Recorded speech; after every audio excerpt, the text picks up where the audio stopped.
Hi, I'm Karen Love, and I'm the Executive Director of the Dementia Action Alliance. We are a national organization in the United States creating a better world in which to live with dementia. And I am so excited today to have three icons in the field of dementia. I feel like we've gathered the three tenors together, a once in a lifetime. All three are members of the board. We have Susan Wehry, Tifa Snow, and Al Power. And we're just going to have a nice conversation today. And if you all wouldn't mind just doing a short introduction. Which tenor should start? Go ahead, Tifa. I think you just have, Teepa. Take it away. Well, hey everybody, I'm Tifa Snow. I'm an occupational therapist with about 40 years of clinical experience, family experience, professional experience, and I have a company called Positive Approach to Care, and we do a lot of support and a lot of training and a lot of opportunities to see things in a different light. Great. Hi.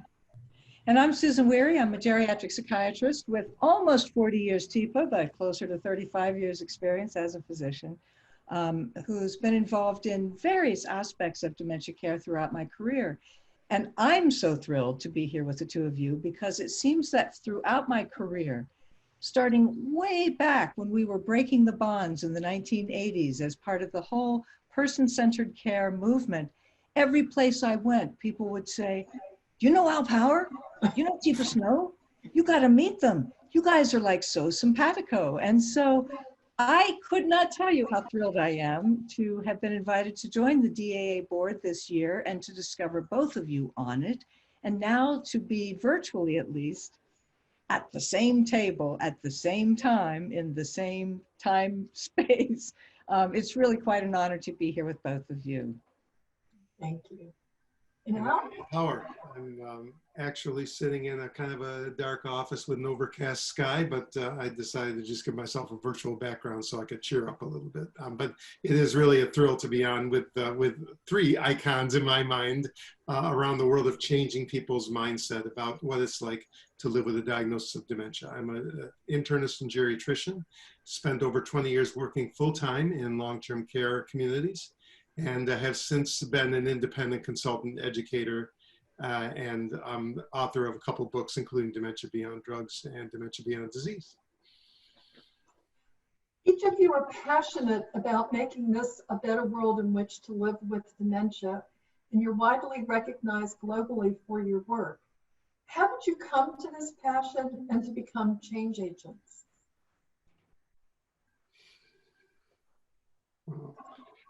For me, it was accidental all the way. it was working in private practice for 7 years and working really hard and not seeing my family much, and seeing an ad to be an assistant medical director in a very large nursing home and thinking, gee, I never thought of that before, and having my colleagues in the hospital thinking I must have a drug problem to lead a successful practice and go work in long-term care, and then getting to love that, and then discovering the culture change movement that Susan referred to, and understanding that what I thought was great medical care was missing a lot of the boat, and working with organizations like the Eden Alternative, Pioneer Network, Greenhouse Project, and then learning how to apply some of the things I'd learned to the experience of living with dementia, and having that changed my life all over again, and the demand for me to come out and talk, making me leave my job and enter a whole another world I never expected to be doing 30 or 40 years ago. Yeah. You know, when I think about this, I have to go way back into childhood and recognize that I had the kind of upbringing, which, you know, had its pluses and minuses, but an upbringing that really stressed like the rightness and the wrongness in the world. And so I grew up with this strong advocacy streak for simple fairness. And the story that comes to mind just now, it hasn't for a long time, was that there was a boy in my neighborhood who had Down syndrome, and we were all getting ready to make our first communion. So you already know I grew up in a Catholic community. And it was something that brought the whole community together, certainly my family, source of pride. And this boy in my neighborhood wasn't being allowed to make his first communion because he had Down syndrome. And it seemed to me so fundamentally unfair. And so I discovered, like at age 7, this passion for fairness and for recognizing that differently abled people, as we often say, have a place and have a contribution.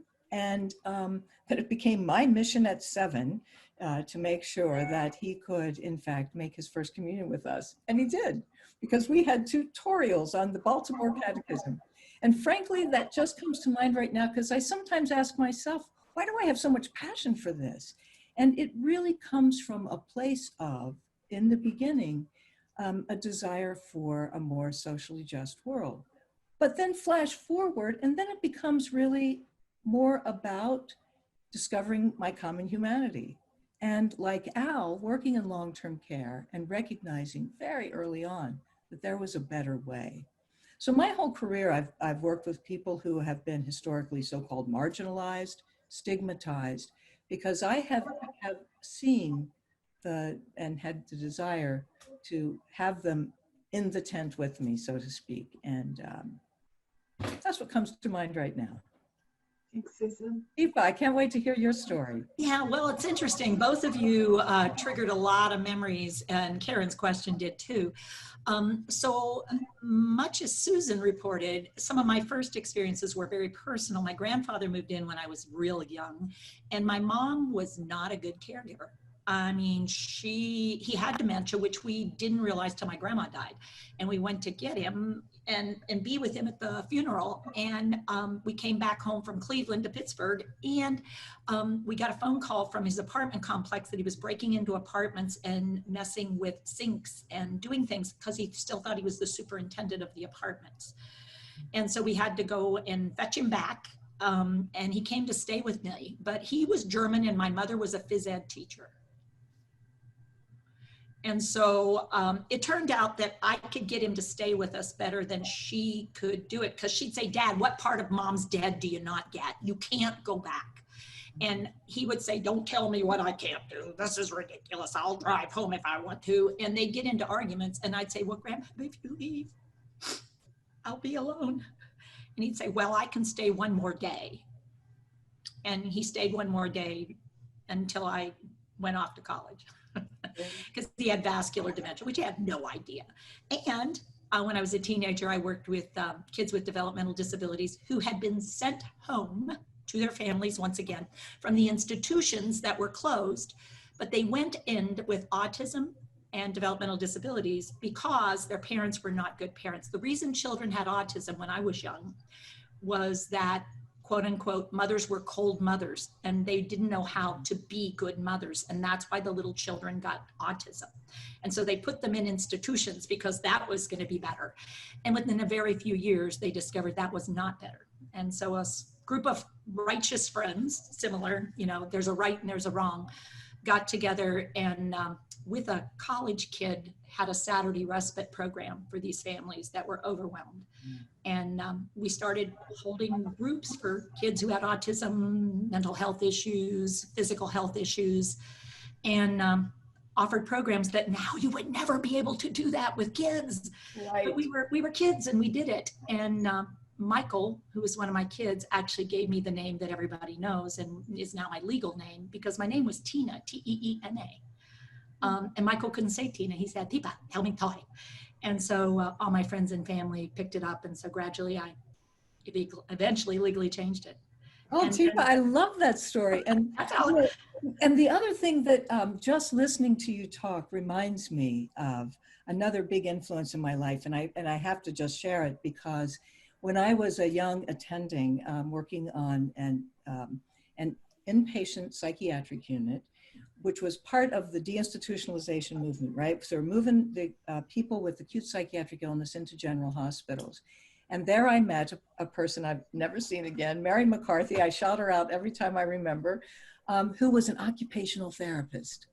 Mm-hmm. And I have often credited Mary McCarthy with teaching me more about how to be with people with serious and persistent mental illness than anything I had learned from any medical background. And just listening to the way you talk, it is, to me, at the heart of occupational therapy. and why I couldn't imagine doing this work without occupational therapists, because you bring to it that kind of can do, what do you need, this is what needs to happen, without a big focus on the diagnosis. It's more about the living your life. So thank you for that. I just love the way OTs think and talk. Don't you, Al? Yeah, you know, Susan, what that triggers in me too, when you talk about the essence of what occupational therapists do, is really one of the great mindsets, I think, around dementia, is to look at dementia more in the framework of a disability, a cognitive disability, instead of just a fatal disease. I mean, obviously there is disease or injury in the brain, but when you look at it through the social model of disability, when you look at it as what are the accommodations people need to continue to be successful, and then there's less stigma, there's more us changing to accommodate the needs of the person, like we do with other disabilities.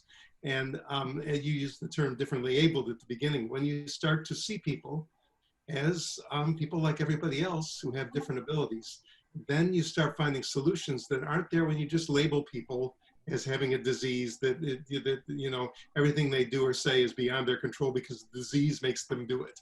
Yeah, here's the disease and you're behind the disease. And it's like, no, I'm always here, but you have to be willing to see me as I am, not as I was, but as I am right now, and support me where I am now. I mean, yeah, I mean, you can grieve my loss, and I might too sometimes, but right now I'm living. How about we work on us living right now and not just worrying about, well, but I can't fix that. You got to let go of what you can't have in order to celebrate what's possible. Right, that's right. Yeah, well, all of you have talked about marginalized communities. How do you think society mostly views people with dementia, that they are dying from dementia or living with it? And why? You know, I think that I think the dominant narrative around dementia unfortunately remains dying with. I think that so often, and I think this is often true when the medical diagnosis leaps to the forefront. And when you think about this as a disease, and I've heard folks at DAA talk about this, people who are living with dementia, that from the day you get the diagnosis, people treat it as a death sentence. And you're already told to like put your affairs in order, as if today is 15 years from now, or 10 years from now, or 8 years from now, whatever the period of time. So I think that what has dominated our conversation about people living with dementia is the tragedy narrative.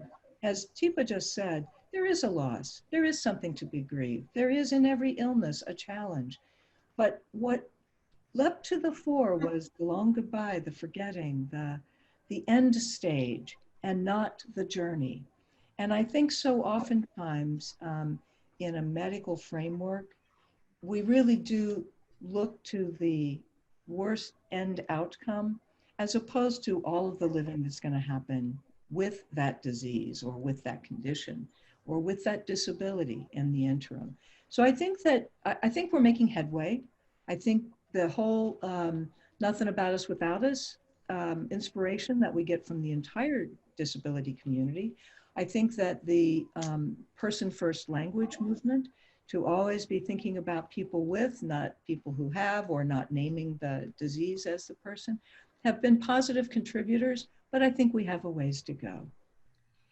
And I see it a little differently. What I see is you're either in the dying or you're not yet bad enough.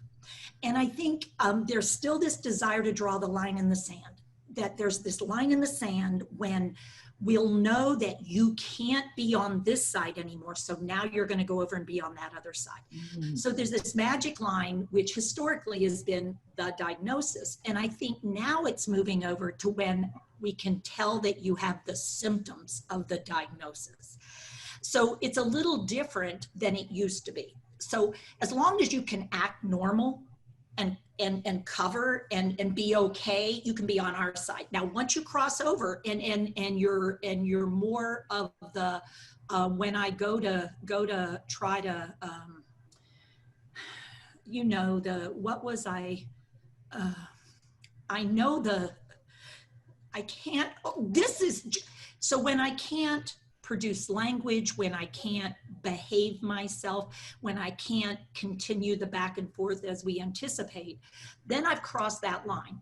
And still, I believe at that point, this is where we talk about taking care of, being in charge of, having someone who will do for, and that's the dying process. That's very interesting, Teepa. You know, I think that we've moved the bar, but we haven't gotten rid of the fence. And yes, I like that. Let's just get rid of the fence. Why is there a fence? Why is there a fence? I think that that is so true. And it reminds me of so many other stigmatizing or us, them kinds of black and white, you know. Exactly, it's can like, you pass? Well, they're like, we're all shades of color. So what's the deal here? You know, like, let's just not put the Carla bar up. Exactly, exactly. Have you seen a similar evolution, Al? Yeah, and the other thing about that, the other thing about crossing that line that Teepa talks about is that that's where, because of those things people see that bother them, that's where isolation really becomes rampant. That's where we put people in places where nobody else sees them, whether it be just staying at home and not taking people out in the community anymore, or putting people into locked living areas, and you know, and it becomes a shame, and many people live with dementia talk about feeling a sense of guilt or a sense of shame. Because they can't be or that. Fear. I hope I never get there. What will happen when I get to that place, that scary place where I can't control me? Yeah, there are a lot of studies that show that people, whether professional or family members, tend to underestimate the quality of life of people with dementia. Family members tend to do it based on their own impact, and the caregivers tend to do it based on people's functional level. But we tend to underestimate how well a person can live just based on our own views rather than seeing things through the person's eyes. Oh, good point. So following on that, what changes would you like to see made in the U.S. so it's a better place for people and families to live with dementia? Well, start with education, I guess. But there's a couple caveats to that. First of all, the right kind of education, because there are education programs out there that actually promote stigma, promote the othering, and we have to make sure that we are good stewards as to the message that we are creating. And that's why a group like Dementia Action Alliance is so important as an advocate, because they really do help maintain that stewardship, as was recently done with a national gathering where some ideas were expressed. The other thing is that also DAA does so well is to include the voices of people living with a diagnosis in the conversation, because I believe there's no bigger stigma buster than to talk to a person with dementia. I still, Susan had her Mary McCarthy. My greatest teacher of dementia was not a med school professor. It was Dr. Richard Taylor, who lived with dementia, who I got to know, who I traveled with, spoke with, and hung out with. And I believe he's taught me more about dementia in a positive sense than anyone I ever studied with in my career.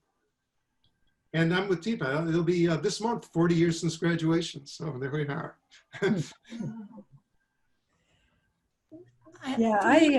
Go ahead, Susan. Yeah.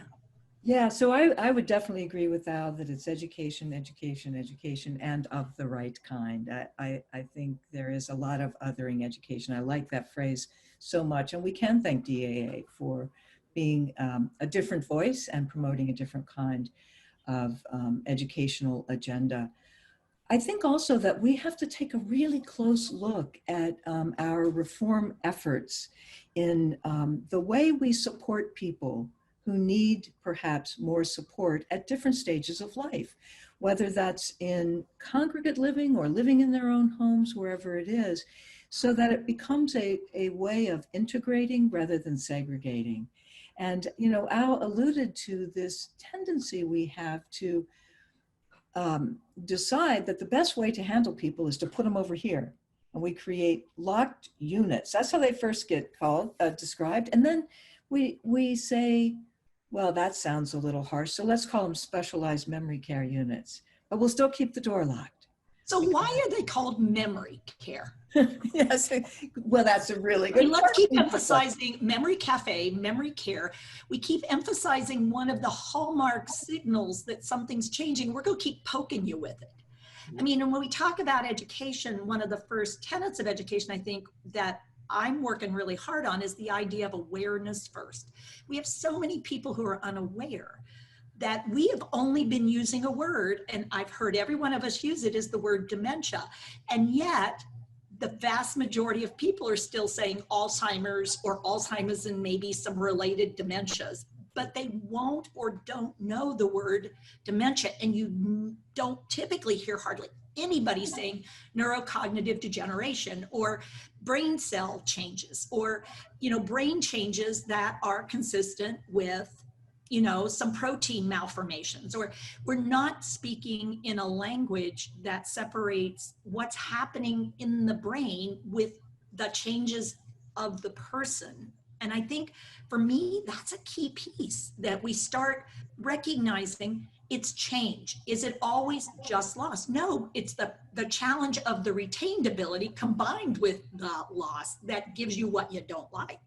Yeah, that's a really good point, because I think that a lot of the whole culture change movement started by first focusing on the language, right? The way people who lived in long-term care were addressed. So that's a really good point to underscore, in the sort of awareness, being mindful of the language that we use, and continuing to look for better words, and to continue to ask people who are living with dementia, what best describes your experience? And I think that that's another you know, expansion or evolution of the way we work with this, to be looking in terms of disability language and using that framework, even more than the disease or the pathogenesis or the neurocognitive decline, is to say, you know, what do these changes in the brain do? Well, they accentuate some of our strengths and they show off some of our weaknesses.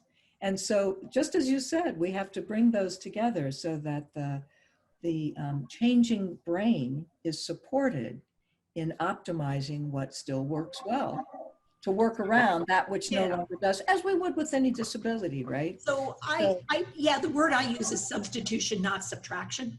So we need to learn more about the art of substitution. So trying to take something away from someone always panics them. You can't have that, that's mine. And it's like, well, let's give you something else that might have some greater value to you. And then maybe you'll let go of that just because it's no longer as attractive. So when somebody says that demented person, and instead we go, so you're talking about the person who's living with dementia. We've offered a substitution. Right. We haven't argued with them, and we haven't said, that's not how we say it. And we also then, you know, that offers, so rather than global deterioration scale, I've offered up something called the GEM state, which is you're in a state at any moment in time, you, me, all of us go into GEM states, and it's just whatever state I'm in, that's the state I am. And when You are an OT, aren't you? I know. You are. You do it, and if you can't do it, let me look and see what I can do to support you doing something. Exactly. If you want to do it, you know, what the heck? Why? If I don't have capacity, I don't. If I do, I will. Yeah, exactly. Love it. Different capacities for different things. I might not be able to sign a directive for surgery, but I can still decide what I want to eat that day, or decide that I don't want to engage in an activity. And I think we, once again, getting back to that black and white concept, we tend to think that if the person can't sign the healthcare directive, then we take all decisions away. You know, and once again, that's just missing the whole disability mindset. I wanted to just harken back to something Teepa said about you know, memory care. That first of all, I'll tell you, people I know, advocates living with dementia, hate that term, because they know that dementia is not just about memory. But I had a friend, colleague, Tammy Marshall, make the point that I'd never thought of before, that, you know, when you call a living area a memory care area, that's actually a violation of HIPAA, because you are telling you what's wrong, what's medically wrong with the people who live there. And you know, you'd never say, well, this is the place for people with diabetes, or this is the place, you know, for people to have this or that. So it not only, well, at least you did say people with. Yes, that's right. That's right. This is the place for diabetics. The problem is that I've worked so hard at this over the years that it's hard to say it wrong anymore, because you know, the word demented, it absolutely makes me cringe, and you still see it every day in the medical literature, in the media, yeah. So I think a lot of that really talking about language, number one, it reflects how we see the world, but it also determines how we see the world. And so often when I do a seminar and people are just kind of overwhelmed and saying, where do I start? I often suggest that people just have a conversation about the language they use. And I've been called to help with some challenges in the past where you see all that kind of labeling language in the chart or in the rounding sheets. And so I'll sit down with the group and I'll say, okay, explain to me what the challenge is, but there's one rule. I don't want you to use any word to describe the person that you wouldn't want me to use to describe you or someone you love. And people become tongue-tied. They don't know how to say it without those words. And so it's, as Teepa said, the substitution idea, let's think about what's a way that could say it where you don't feel bad about the person. I mean, just behavior management. You know, I could come I've up with a cringed person on to that be the one for nicest person years. in the world. As you know. Sit down, engage them, talk to them, and then say, hi, I'm a specialist. I'm here to help manage your behavior. Now, who have I got in mind? You know, your needs or somebody else's when I say that. Yeah, so helping people see things as challenging situations rather than a problem behavior. And so the idea of, I've done that recently with a group. I said, okay, so they say, well, you know, she's just gotten aggressive. And I said, so she's in active distress. And they pause, there's this pause, and they go, well, yeah, I guess so. They've never ever stood on her side of it. Right. And looked at it from her perspective. So I use hands a lot because I'm an OT, I guess, and kinesthetic. And I have people go, okay, so this is you, so put your thumb up. And I have people do it because it helps. Okay, so go ahead and stick your thumbs up. This is you, and this is the person you're trying to help. And if you're not careful, what you try to do is tell them what you're gonna do to help. And then when you try to help, unfortunately, because you're seeing it differently, you pinch one another. But maybe let's change and let's put ourselves beside the person. Let's try coming alongside them. So maybe we can promise that we could do it together. And when we do it together, it works a little better. Oh, that's nice. I like that. So we seem to be, as a society, very much stuck on you know, not the framework of disability and what do we need to support you, starting from diagnosis. It's not as if, you know, with cancer and you get information and you get plugged into things. Why do you think there is a lack of proactivity of helping people right from the outset go in the right direction? I think it's about the idea of the line. And the diagnosis routinely is not going to happen until there's so much evidence you're approaching that line that, ooh, I feel like I can't deny the lie anymore. I mean, the line's there. If it's me, I'm seeing so many signs within myself. Or if I'm not able to see those signs because of one of the potential areas of my brain not being very effective, which is the ability to be self-aware, I have anosognosia, if we want to use like a fancy term. What it means is the people around me have picked up on so many changes that they're fairly convinced. So there's already this going on. And one of us doesn't want it and the other one maybe doesn't want it. And so there's this tugging, because we're so scared of the line. And I go back to, I think it's where we put the line, because it's like, well, there's normal and there's not normal. And if you're not normal, then you're on that road. And if you are normal, stay over here where it's safe. What can we do to stay safe? What can we do to keep our brains okay? And it's like, what can we do what's good for our brains? Why is the, again, back to the, why does there need to be a line? And this idea of diagnosis, and we've now got MCI. See, that sounds safer. Having MCI is so much safer than having a diagnosis of dementia. So maybe it's just MCI. Well, brains figure out pretty quick, if I'm going to go see a professional and they're going to label me, my brain is going to go, okay, babe, suck it up and show well. And so I'm the best I've been in who knows how long, because I've been in medical places and I know that you better show well or they take shit away. And yeah, so that word that just popped out may be the very indicator that I'm struggling to do it, but I can do it for a short window of time. And why do I have to feel that need to do that? Well, because I'll be labeled with the big D or the big A or the big LBD or whatever it is when I show enough symptoms. You know, I hadn't really thought about that before, Teepa, that that one of the barriers to proactivity, as Karen has framed the question, is the notion that to acknowledge a need for a proactive solution is to acknowledge the deficit, right? And so I think what I hear you saying is that the person who's living with dementia or living with MCI or acknowledging some changes is coming to the realization that they need to put their best foot forward in order to not be seen as more disabled or more ill. So that's what the person who's noticing brain changes or living with those brain changes brings to the table. And then I think what the family, friends, and health professionals bring to the table is a desire to uncover the deficit. And so, like, kind of right from the get-go, they're working at slightly cross purposes. And I will hear, and I know Al hears this all the time, we'll hear medical doctors saying they're in denial. Well, the flip side of that is, no, they're actually demonstrating what strengths they have remaining. It's a little different than denial. And denial is given this bad word. So we have, or this bad negative connotation.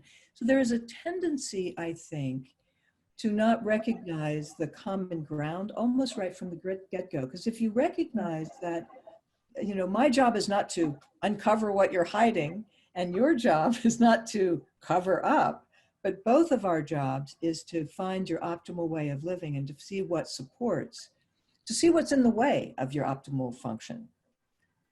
I'll help you figure that out. And then together we figure out how to re-optimize your function, if you will. But I think maybe people bring different frames to that very first table of trying to understand those changes. And that is definitely a training challenge for medical professionals in particular, for health professionals who need to bring more of that, less of an uncovering and more of lining up side by side. I don't know, what do you think, Al? Do you think that's a problem in our education, or? Yeah, I agree with what both of you say, and I think there's so many complex factors here. I think a lot of it is societal values. I think we have become a very hyper-cognitive, hyper-productive society, and so if you can't quite keep up, you have less value. There's fear behind it because we fear that could happen to us, so we kind of shun it. We don't want to see it. We talked about the assumption of disability that goes with dementia, and I think a lot of what we label denial is actually just that person seeing the slippery slope and knowing that if I give you the car keys, you are soon going to take everything from me. And so I'm going to hold on to those car keys, not because I think I'm a great driver, but because I know that the slippery slope is there. And I got one foot on a banana peel, and I am just hanging on to as much ability to do for myself as possible, because we set society up in the, you know, you're dependent, you're independent. There's none of this idea of working together. But I think you're right. I think the medical profession has not been well trained about how to deliver a diagnosis of dementia, how to paint the reality of dementia within a certain aspect of hope, how to suggest that there is reserve and resilience that people have that we can call on to cope with changes. As I said last year at our conference, I think one of the biggest tragedies that we deny people with dementia is the right to hope. The right to hope that they can continue to live a positive, engaging life. We just seem to take that away. And so I think that a lot of education professionals to really walk side by side with people, not just say, you have X disease, here's your pills, come back in 6 months, which is what happens. Yeah, you also hit on something that I think is really, really important, and that's what our society values. And we see that now in our conversations around the whole COVID-19 pandemic, and how we're faced with a really, I think, grave and important opportunity to look at some of those societal values, like where the value in productivity, and I think you referred to us as hyper-productive and hyper-cognitive, and we live in this information-rich age, and there is this idea that what we produce as opposed to who we are is wherein lies our value. And that's a really, I was going to say intense, but it is a strongly held societal value, that productivity value. I just wonder what my colleagues, and Karen, you as well, think about. We've talked about taking on the medical profession and the whole education, but what about this broader societal context in which we live, where we tend to dichotomize? We don't seem to recognize that we live in a both and world instead of an either or world, that like there's room for all of us. That's a pretty tall societal order. What are your thoughts about that? Well, the interesting thing is when you were saying is whether you produce a lot or whether you don't produce a lot. And I would say whether you control a lot, because then we have the controllers of the people who produce. And so the people who are producing are less valued than the controller of the people who produce, because they have what we call power and connections. And power and connections are an interesting phenomena because it's this triangle, and it goes back to when I started thinking about it when Al was speaking and you were talking. We've put physicians in charge of dementia as though the diagnosis is the change. And it's like, well, the change is the change. And the physician might or might not, to be honest, be valuable in determining when the change is enough change, that my life is changing for me to a level where I'm not comfortable in my life as I know it, the environment that I have, the support that I have. I'm not comfortable, and then it's starting to be painful to be in that life as it was, because I don't fit. It doesn't work for me anymore. And we've decided there's a condition that you have when that happens. And I would propose that perhaps the medical diagnosis is really not what we should be focusing on. That we should have physicians do what they're really good at, which is when something isn't going well for me, look and see if there are things that they might provide to me that might be helpful, or the people that are around me, my supports, that would help me live my life well with whatever else I have going on for me and what's happening for me, but not to be used as a weapon against me. When it's time, my behavior's a problem, let's go see the doctor. When the lytic situation is a problem, let's go see the doctor. When I don't know how to help you, let me go see the doctor. Because very few physicians or healthcare providers, to be honest, rehab people, nurses, really have lived with someone in close proximity. And then, let me say, more than one. Because if you've only lived with one person, you get the mistaken idea that, okay, I know this. I took care of my mom. Well, good, you took care of your mom, and that's great. I admire that. I want to hear that story. That's very helpful. But that was your mom and you in one space, in one life. And so tell me about the other folks in your world that you might have supported in some way, whether they had dementia or not. How have you provided support, and how have you received support from one another, so that we could build a fabric that's going to work for someone that's not your mom? I think that mutuality is really a big part of this, and maybe it gives me some thoughts about my own question with respect to how we further a more mutual society, a society that recognizes that I'm not just the giver, I'm also the receiver, right? It's that mutual support, and we learn from one another with or without dementia. And I think that mutuality is again, something that I keep looking for ways to promote as a member of the society. And so that's, that term mutuality, I think, is what I'm taking from that. Karen? Well, I wonder if I can push a little bit back on that a little bit and say when, the door to really get into dementia is the diagnosis. I mean, you may be suspecting and seeing things is the medical community. So if they're our first point of, as Al says, education, education, education, and they are slow to understand the impact of words, for example, like intervention, are they adding maybe unknowingly to the pathologizing of people's lives with dementia? I would step back to the legal community because it is the only condition that I know about that people can take away my rights simply by being around other people that believe like they do and demonstrate something. So you can have a court evaluator go and spend time in my residence and make a decision about me with 1 hour. In New York, this is New York for sure, but other places are very similar, if anything. 1 hour court classroom experience and evaluation of how to determine whether a person is competent to make decisions about themselves and their property.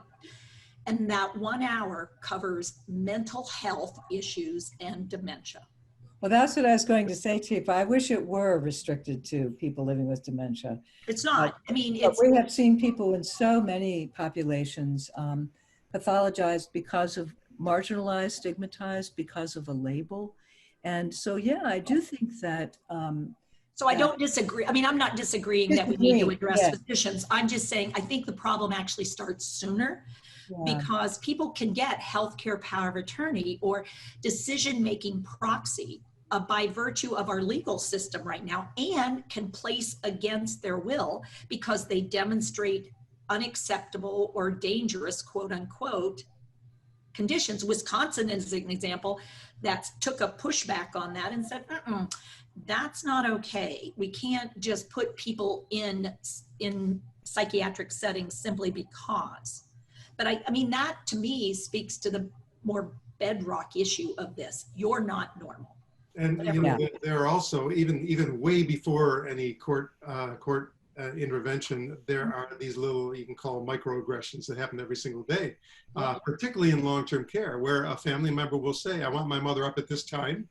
I want you to call me and let me know what she had to eat today. Shower twice a week. She needs to shower twice a week. And you know, or you know, it's quite normal in the U.S. for someone to call a family member and say, what time do you want to have the care plan? Instead of saying, who would you like at your care plan? You know, and these assumptions that and it's not just dementia, it's old, it's ageism. You know, the stigma around dementia is a subset of ageism. People are seen as less capable just because of age, just because of ability. They move to an environment like assisted living or residential care, and all of a sudden they've lost all these capabilities, and as Teepa says, their rights. They've lost their rights. Well, I've got a place mom. It's like, we got to place mom rather than, you know, so mom's environment is becoming more challenging. Mom doesn't see it that way. We're noticing it that way. So we're trying to figure out what to do to help mom come to a place that we're more comfortable with. I mean, that's the bottom line of it. We want to be more comfortable with where you are absolutely right. And it is so reflected in our language, right? I remember when my own mother, who gratefully is 97 and in great health, had a fall some years ago. And the first thing my brother said was, we have to put her somewhere. We have to put her. It's like she was like some object. We will pick her up and place her over there or put her here. And it's been an extraordinary journey with my own family to keep bringing my mom's voice back to the center, where she says, I'll let you know, let's keep talking about what help I need and where I think I can best get it. But even in my own family, it's been really hard to raise awareness and to get them to quit talking about putting in place, because that is the big one. And I work with my family and friends on this. All of us who are adult children with, you know, aging parents, we're talking adult children in our 60s with aging parents in our 80s and 90s, still adult children talking about putting them somewhere. Can you make my mom understand she has to go? And I say, can I make you understand that she don't have to? And one of the most frequent questions on any program that I offer is, I need to know how to get her to take a shower. And it's like, yes, exactly. How to get somebody else to do my will so I feel better. Out. Look at your hand. That is your agenda. That has nothing to do with that individual. There is absolutely no rule written that you gotta dunk them or sprinkle them multiple times a week in order to help someone not have bacteria on their body in selected areas that you have concern about. Yes. You know, You have become my to-do list. Yes. I don't do things to people. I do things with people.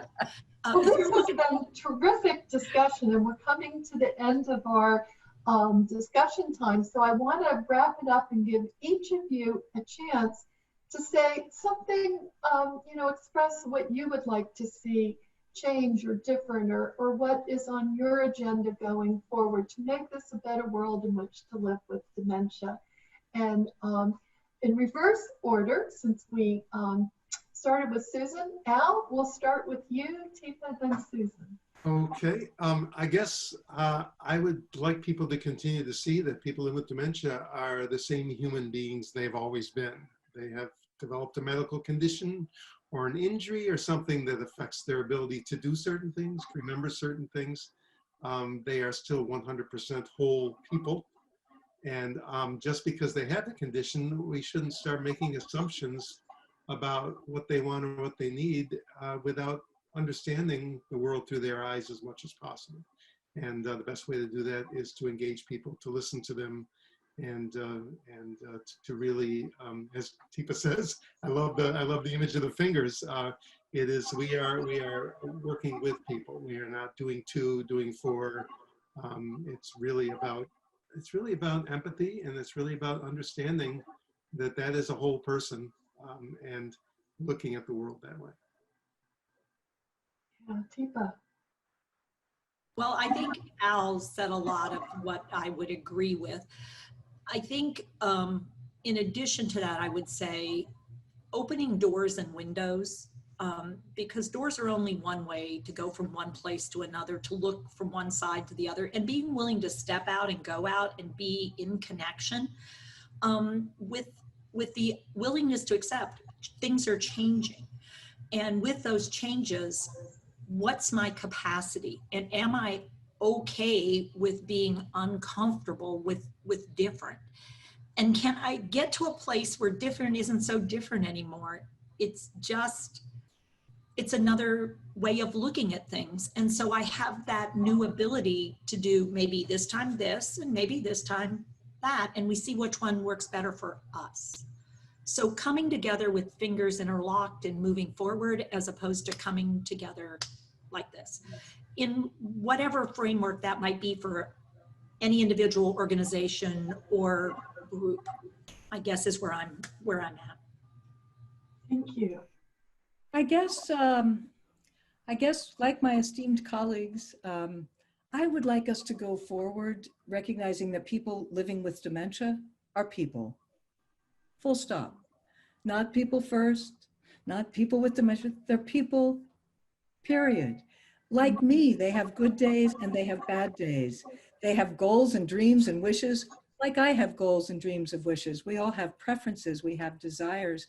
And I like the notion that we go forward in mutual support in achieving those goals and wishes and dreams and desires and upsets, and that we all have something to contribute.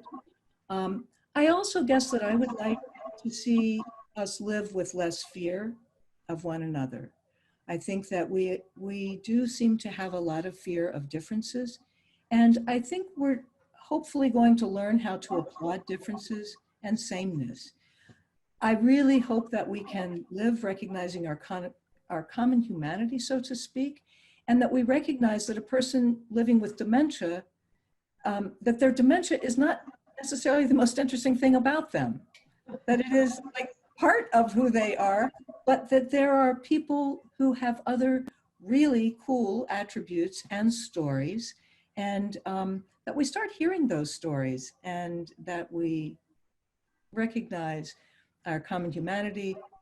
I see you, I see our differences, and I see our sameness. And I guess that's my hope for society. Well, I want to thank each of you. This has been an amazing and a wonderful discussion, and applaud the education, the advocacy work that you each are doing to make this a better world in which to live with dementia.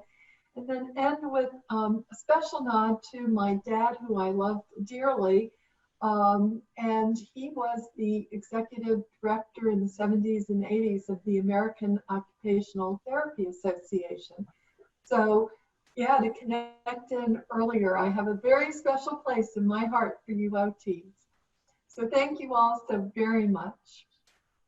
Thank you. Bye-bye. Pleasure. Thank you. My Bye-bye. pleasure. Bye-bye. Great fun to be with you. Good to be with everybody.